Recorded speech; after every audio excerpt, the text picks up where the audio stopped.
La monodiète de banane est une façon simple, pas chère et très douce pour votre organisme de se détoxifier.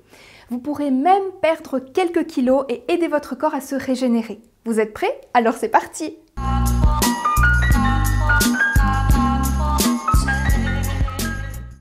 J'avais fait, il y a environ 2 ans, je crois, une vidéo sur ce monsieur qui avait perdu 53 kilos en l'espace d'une année en mangeant uniquement des patates. Donc en faisant une monodiète de pommes de terre. D'ailleurs, si vous êtes intéressé, je vous mettrai la vidéo dans le petit, ici au-dessus et en description. Vous allez voir, c'est une histoire assez incroyable. Et du coup, vous êtes nombreux à me demander si c'est possible de faire une monodiète avec l'aliment un peu phare du HCLF, les bananes. Peut-on faire une monodiète de bananes? Et si oui, comment? Combien faut-il en manger? Et surtout, durant combien de temps? Et quels sont les bienfaits que l'on peut en tirer en définitive? Déjà, il faut savoir, et je pense que ça, je vous le répéterai jamais assez, les monodiètes, tout comme les jeûnes d'ailleurs, ne sont de loin pas indispensables pour être en bonne santé ou pour perdre du poids. Surtout lorsqu'on se nourrit de façon saine, donc en étant végétalien HCLF. Il me semble que je vous ai fait assez de vidéos sur le sujet du jeûne pour vous démontrer ce que j'avance. Mais c'est clair que si on décide de faire une monodiète, il y a certains aliments qui sont évidemment un peu plus intéressants que d'autres. Et ce n'est pas pour rien finalement que la banane est l'un des fruits les plus consommés dans le monde.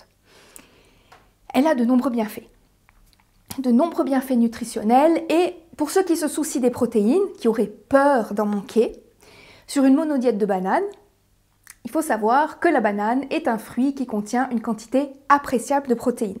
1,3 g pour une banane moyenne, en comparaison par exemple à seulement 0,3 g de protéines dans une pomme ou 1,2 g de protéines dans une orange.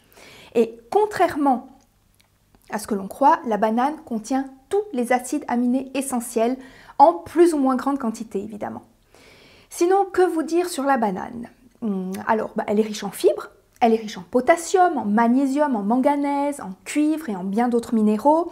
Elle contient évidemment beaucoup de vitamines, dont la plus importante dans la banane, c'est la vitamine B6, mais elle contient aussi beaucoup de vitamines du groupe B, ainsi que la vitamine C. Alors voilà pour les vitamines les plus présentes, on va dire, dans la banane, il y en a d'autres. Et la cerise sur le gâteau, c'est qu'elle a une faible teneur en graisse et une absence totale de cholestérol, ce qui est une excellente nouvelle puisque notre corps est tout à fait capable de fabriquer son propre cholestérol de lui-même. Il n'a pas besoin de sources externes qui, à défaut de nous être utiles, sont au contraire très délétères pour notre santé cardiovasculaire et ça vient en fait encrasser notre organisme. Je vous avais fait plusieurs vidéos sur le cholestérol.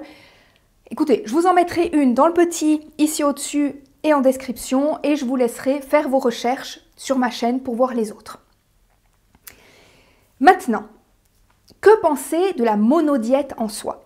C'est vrai que c'est assez à la mode en ce moment. Alors, une monodiète, c'est le fait de manger un seul aliment pendant une période donnée. En général, on va faire une monodiète de quelques jours à quelques semaines. En général, c'est entre 7 et 10 jours, voire 2 semaines. Mais ça veut dire que vous ne mangerez que des bananes pendant toute cette période, sans ajouter de graisse ou autre chose. Raison pour laquelle certains préfèrent le faire seulement, par exemple, un jour par semaine.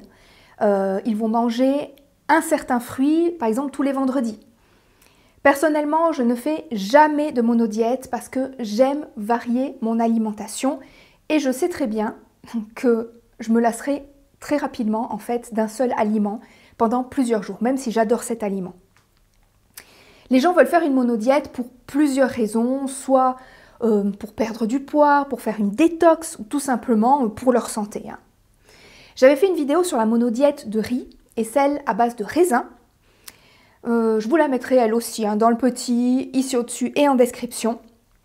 Alors, pour le côté purement minceur, c'est vrai que la banane contient des lipases, une enzyme qui favoriserait la combustion des graisses et qui faciliterait donc la perte de poids. Info, intox, franchement, je vous avoue que j'en sais rien. Et en fait, j'en sais rien parce que ça ne m'intéresse pas. Parce que je suis plutôt contre le fait de consommer un aliment simplement parce qu'il aurait des vertus minceurs au niveau d'un principe actif qu'il contient. Voyez le genre?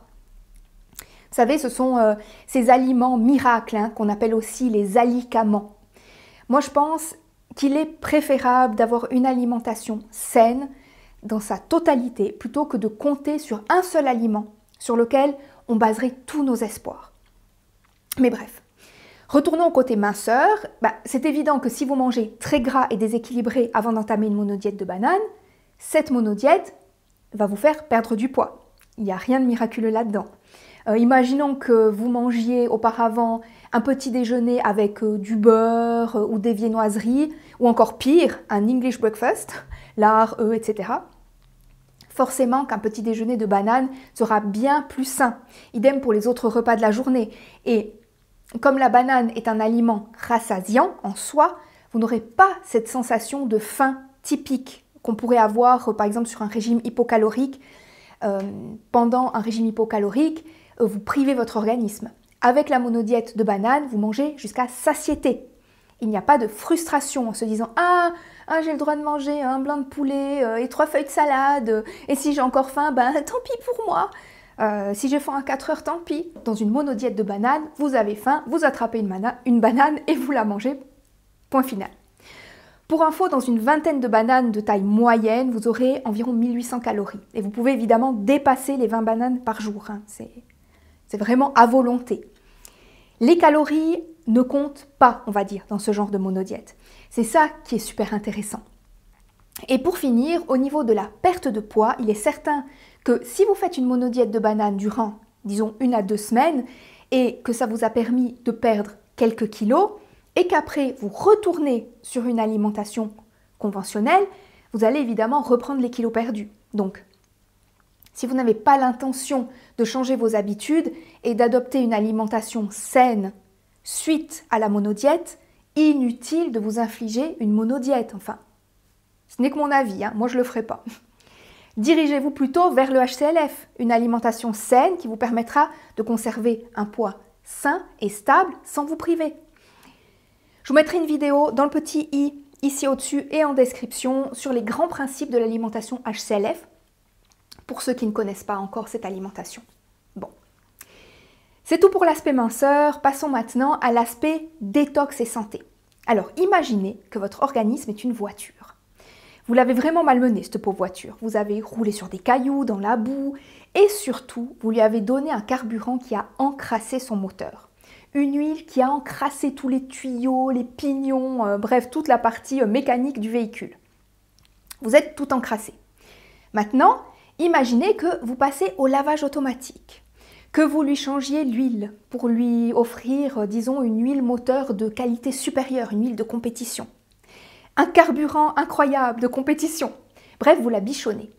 Eh bien, la cure de banane ou l'alimentation HCLF de manière générale aura le même impact sur votre organisme qui a accumulé des toxines et des déchets et qui s'est encrassé avec le temps.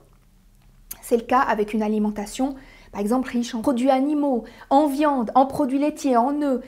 Et c'est le cas également avec une alimentation trop riche en graisse. Tous ces aliments vont encrasser votre organisme et c'est la raison pour laquelle les gens vont faire des jeûnes pour se détoxifier.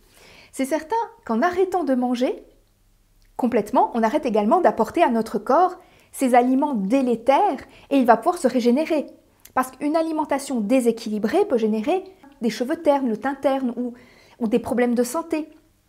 L'accumulation des toxines peut engendrer aussi de la fatigue, des problèmes digestifs, la fragilisation du système immunitaire tout simplement.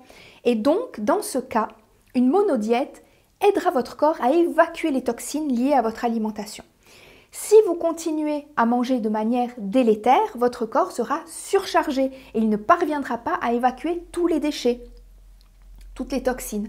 C'est pour ça qu'il est préférable de manger correctement tout le temps afin de ne pas surcharger l'organisme et lui permettre de se nettoyer naturellement, rendant ainsi les jeûnes et autres cures de détoxification inutiles.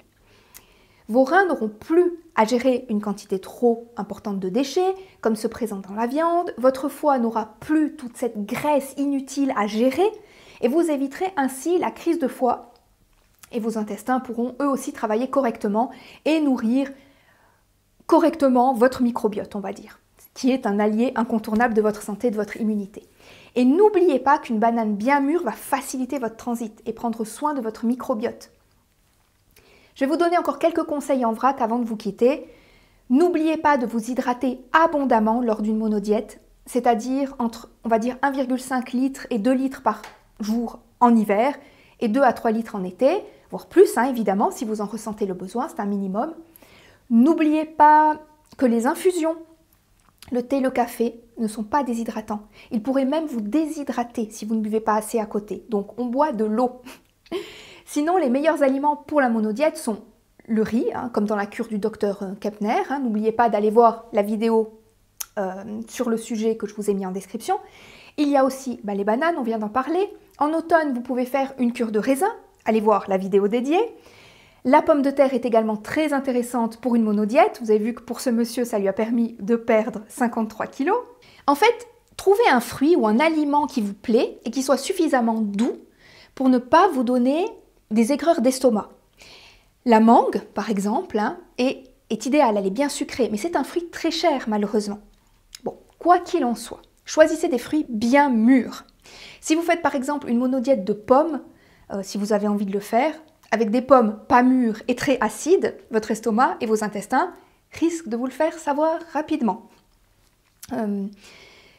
Mangez suffisamment de calories, c'est sûr, suffisamment de calories de l'aliment en question. Le but, ce n'est pas de vous affamer pour perdre du poids à tout prix, mais bien de mettre au repos votre organisme avec un aliment facile à digérer, mais qui vous apportera les calories dont vous aurez besoin pour fonctionner normalement, correctement durant la journée. Au contraire d'un jeûne, avec une monodiète, vous devez pouvoir continuer à travailler, à faire votre sport, bref, à fonctionner comme vous le feriez en temps normal, sans vertige, sans perte d'énergie.